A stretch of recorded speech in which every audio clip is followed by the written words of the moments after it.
நீதிமானுடைய வேர் கனி கொடுக்கிறபடி ஆண்டவராக இயேசு கிறிஸ்து நம்மை நடத்தி கொண்டு வருவார். அப்படியாகவே அவர் செய்வதெல்லாம் வாய்க்கும். வாழ்க்கையிலே நீங்க என்னெல்லாம் செய்ய நினைக்கிறீர்களோ, என்ன நன்மைகள் எல்லாம் செய்ய நினைக்கிறீர்களோ, நீங்கள் செய்கிறதெல்லாம் வாய்க்குமா?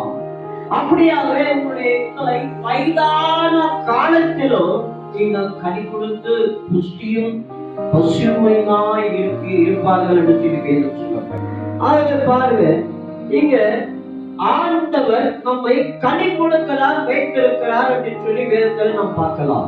அப்போ நீதிமான் எப்படிப்பட்டவனா? அவன் கனி கொடுக்கிறவனாக தான் இருப்பார். அல்லேலூயா, அல்லேலூயா. நீதிமான் கனி கொடுக்கிறவனாக இருப்பார். நீதிமானுடைய பிள்ளைகளும் கனி கொடுப்பாங்க. நீதிமானுடைய குடும்பம் எல்லாம் பாருங்க, கனி கொடுக்கிறவனாக இருப்பார்கள் என்று சொல்லி வேதம் சொல்லப்படுகிறது. அல்லேலூயா.